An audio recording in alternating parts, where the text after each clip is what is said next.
Hello and welcome to Farm Journal Live. I'm Clinton Griffiths on this Tuesday from our Indiana studios. Thanks for joining us today. Of course, we're going to take a little bit of a pause from the coronavirus and the issues affecting agriculture and talk more about USDA's latest set of reports. Today, they roll out their supply-demand reports, crop production reports, and we'll also talk about some of the crop progress things going on around the country. Great lineup for you today. Let's get straight to some numbers here. As I said, USDA releasing the latest supply-demand crop production reports. The biggest focus on new crop carryouts for 2020 and 2021. That's the crop that's going in the ground right now. For corn, USDA expecting yields of 178.5 bushels to the acre on nearly 97 million acres. That would put production at about 16 billion bushels. Now the carryout, which means what we would expect next year, coming in at 3.3 billion bushels below the average trade gas ending stocks, if realized, would be the highest since 1987-88. On soybeans, USDA expecting increasing exports and new crop carryouts of 405 million bushels on new crop beans, and for wheat, USDA calling for lower yields at 49.5 bushels to the acre with carryouts of 909 million bushels, 69 million bushels lower than last year. Let's bring in Jim McCormick, agmarket.net. Jim, as we talk about this, your reaction to this report and your overall thoughts on the new numbers that we have. Overall, I thought the report definitely came in a little, it wasn't as bearish as a lot of people feared, plain and simple. That new crop carryout, I mean, like you said, that's going to be the biggest carryout we ever had since, what, 87, as you put it? That's right. So it is exciting. Hopefully what this means is maybe we've kind of got the worst behind us. I do believe they use the 97 million acres. That is the logical number they use from the March report. I do think that'll shrink back as we go through the year. So hopefully we're seeing some of the worst supply numbers of the years with this report right now. Yeah, as we start to look at those production numbers, awful big expectations, and then you look at the world numbers, and they made some adjustments there as well. I guess the biggest question is, can we hit some of these expectations? Well, that's it. I think the real big question that surprises, they saw that they did on the old crop, they lowered the ethanol demand by 100 million, but they raised exports, which is a good sign. I think they shows them they're optimistic. China's going to come in and do some more buying. But the new crop demand, they were very aggressive. I think they had to be, and I think I'm optimistic. But the fact is, the demand for the new crop is 970 million bushels higher than it was last year. And that is going to be an awful tough hill to slide up to see our demand raise that much, unless we can get this pandemic under control very, very fast. Yeah, do you read into anything on the expectations for some of our competitors looking at South America, Argentina, Brazil? Well, right now, I think the biggest problem we have in our competitors right now is the currency situation right now. A weakening dollar would help us the most. The bean adjustment, they did cut bean exports. A lot of that has to do, Clinton, because the dollar is so much stronger than the Brazilian real. It is pushing demand to South America, and we're just losing that demand. So what would help the most is see the U.S. dollar work, which would kind of discourage planting out of South America. What's your overall takeaway as far as market reaction here? Are we in a weather market right now, or are we going to trade on this report for a while? Well, right now, I think we're going to try to transition more into a weather market at this point in time. There's a lot of rain forecasted in the Midwest the next week, 7 days. We'll see what this crop does. We had some cooler weather over the last couple of days here in the Midwest here. We had some frost freeze here in Illinois. Like I said, the supply numbers is the worst we've got. We're also going to shift into the demand mode. China's been very aggressive buying the last couple of weeks. They keep committed to this phase one deal, Clinton. They're talking buying a lot of corn. China, if you look at the prices, their corn in China right now are at 5-year highs. The price of corn in the U.S. is at 10-year lows. Economically, it makes a lot of sense for China to come in and buy our grain, and I look for that to happen. I think the trade will hopefully focus in on that, and then we'll get that seasonal rally. Seasonality-wise, this is the time of year we do tend to bottom in the corn market as well. All right, well, it'll be something to watch. Appreciate the insights as always, Jim. Jim McCormick, agmarket.net. Thanks for being with us on Farm Journal Live. USDA also sharing some planting progress numbers to start the week. More than half the crop already in the ground. 67% of the corn crop has been planted. That's 11% higher than the 5-year average. 24% of corn has emerged. As for beans, 38% of the nation's beans have now been planted. 7% of beans have emerged. Iowa leading the way, both corn and soybeans. Well, in Minnesota, about 89% of that corn crop, 57% of the beans are in the ground.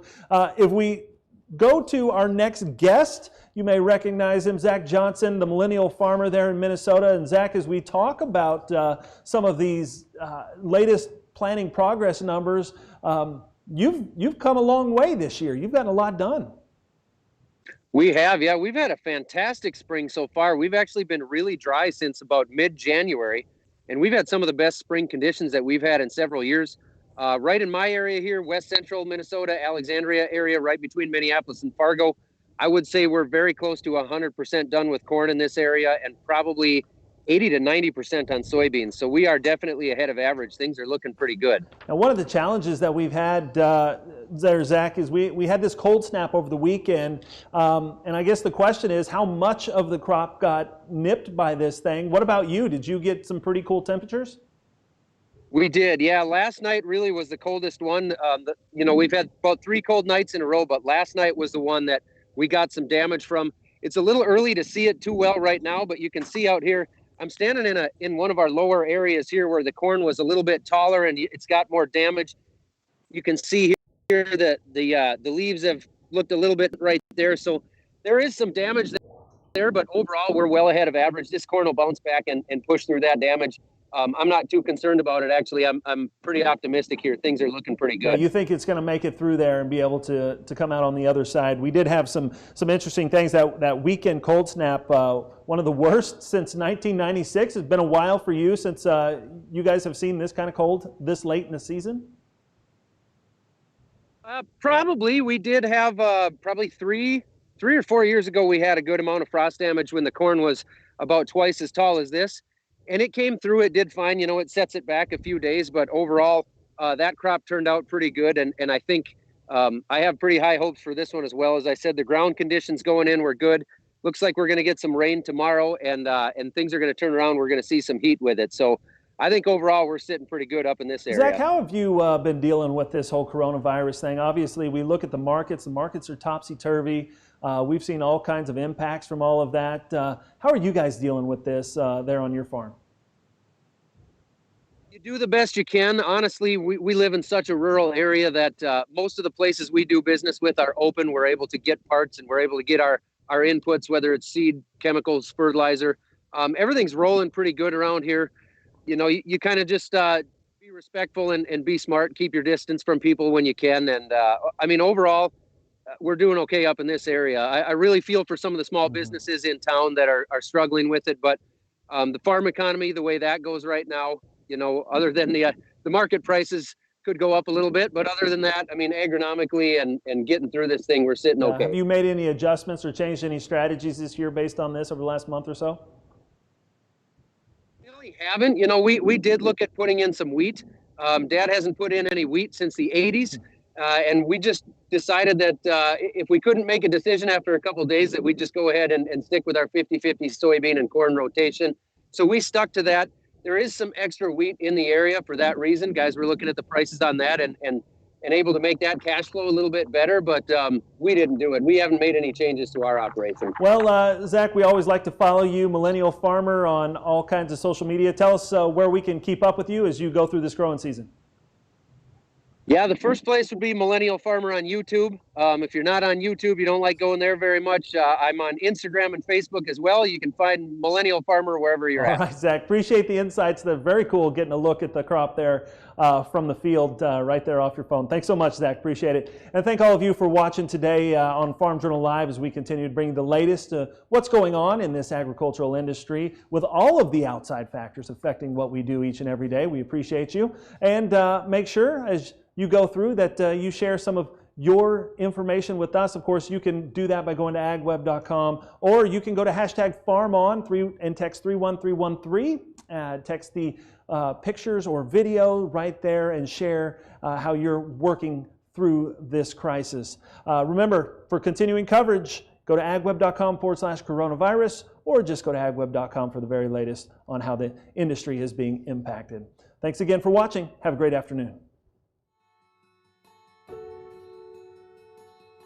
This season, rather than madness, opening days, or taking a break, the world is frozen, silenced by quarantines, isolated by distance, and edging on panic. But while work for you may have changed, out here, we're still going strong. Our season is underway. The crops will get planted, the livestock will be fed, and your food will continue to be grown, just like it's been for generations. There's plenty to worry about. But out here, social distancing is our specialty. American agriculture farms on, today and tomorrow, for our family and yours.